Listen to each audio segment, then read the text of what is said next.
the first two things that come to mind in terms of what has been the most traumatic in my childhood, the first thing that sticks out was not having my father present. I know that was rough only because the living situation at the time, it was like he left, so then I never had a dad. And then it was mom and I for a short period of time, and then I got my stepfather, which he and I didn't have a great relationship, no relationship really, to be honest. And that growing up, like as a young boy trying to become a young man, trying to become a man, having that absence of a role, of a male figure, it distorts a lot of things, and it makes things hard. It leaves a lot of room for interpretation for you, what you think manhood should be and what you think being a man should be. And then you're hearing all these things and, like comparing yourself to your friends that have both parents, and it was confusing for a long period of time. The second thing I'm going to say is my grandparents moving to Florida, because that happened at a young age too. That happened when I was about 6.5, 7 years old. Okay. Seven, close to 8, I would even say. Okay. And that was rough just because my grandparents, especially during the time that my mom was raising me by herself, my grandparents helped raise me. And my grandfather is, that's my guy. So I'm dealing with absence of a father, reintroduction to a new father, and my grandparents leaving. Okay. I think that if I would not have gone through the loss of my grandparents, I think, and this sounds so weird, I think I would have been more spoiled. And I think my attitude, I would have been a very cocky person because they spoil me. I'm the oldest grandchild, and I know that would have been the first place that I ran to. Because my mother made it a point to always make sure that I stayed humbled, that I stayed grounded. So, while yes, she was my rock and my confidant, she wasn't gonna be the kind of lady that was just like, okay, they're there, I'll give you what you want so you stop crying. No, she was like, you're wrong, this is how we're doing it. Whereas if my grandparents were still, in Chicago, I would have just been like, mommy, they're doing this, blah, blah, blah. I also think that if I would have had my biological father, I think I would have grown up with a different love for music. Because what I actually found out later on in life is that he went to college for music, for piano specifically. And I think growing up with both parents being in music, it would have just been, I think, a nicer umbrella to fall under. Kind of that second generation musician.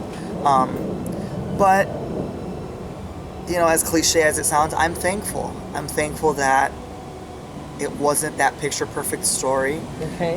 Because, as unfortunate as it may be, more often than not, there are a lot of people that grow up like me, with only one parent. There are a lot of people that grow up with similar backgrounds, and it's made me look at children differently, with, I guess, domestic issues. And it's also, it's made me realize that while it's hard, it's good, because it prepared me for a lot more. Because I know friends that have had both parents, that have had their grandparents, that have had that kind of love and affection, and I don't know if they're as ambitious as children like I am. I don't know if they grew up feeling like they knew they had to do this because it was the only thing that was going to sustain them, or the only thing that was going to make them happy. Because when you have comfort coming from every direction, you kind of can just do whatever you want to do and know, like, well, I can always fall back on my parents. That was not a luxury that I have, and even till this day, if something goes wrong right now, I can't just call mom and have her, pick up the tab. I can't just call mom and be like, hey, fix this. And in that aspect, I think mentally it allowed me to grow up a lot faster, which I'm thankful for. I think I would say,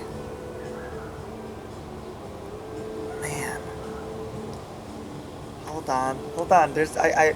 I feel what direction I'm going, and I just have to put it together. I would want to say humility describes my dad. I think him being humble, and I'll explain that.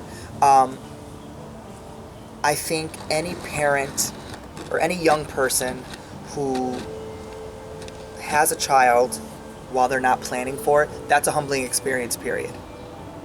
And there are cases where the mother is the one to leave. There are cases where the father is one to leave. There are cases where both parents decide to leave the kid on a doorstep because they both can't do it. And there are parents that choose to say, you know what, we got to make the bed that we sleep in, and this is what we just have to do. We have to be parents now. No matter how you look at it, parents and parenting is a humbling experience. Okay. I think when my father left, he was scared. You know, to this day, I don't know why he left. Well, I didn't ask that question. It's not something I want to know. But if I could think about it, you know, being my own age now, I think he was scared. And as time went on, you know, I'm sure he had regrets for leaving. But he started his family when he was ready, on his terms. And, you know, despite myself already being born and having some sort of childhood and being raised by another family, I think something flipped for my dad, and he realized I don't ever want to not give my 100% of effort for my kids because I messed up already.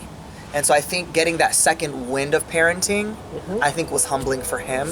And then we'll take it to a third step of humbleness and of humility.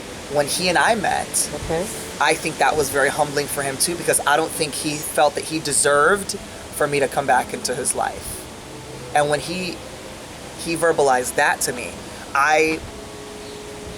it was almost easy to put my grudge aside, because I was like, you know what?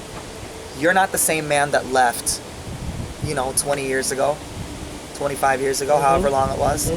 And I'm not the little boy that you left behind anymore. And so I think a word to describe him would be humility, because I think he's learned from his mistakes. And sometimes no punishment is punishment enough. I don't think he needed me to lash out at him. I don't think he needed me to tell him I hated you. I don't think he needed anything like that. I think me telling him I forgive you and we can stop and start from square zero and move forward, that was enough for him to get healing, but to also feel like, man, I wish I would have done this differently. But we ended up okay. You know, I got 5 new siblings, or 4 siblings from him. And, you know, the woman that he married is an outstanding woman. I love that woman so much. And it's been a beautiful thing to kind of rekindle that and to regenerate what family means and just start our own little dynamic. Yeah.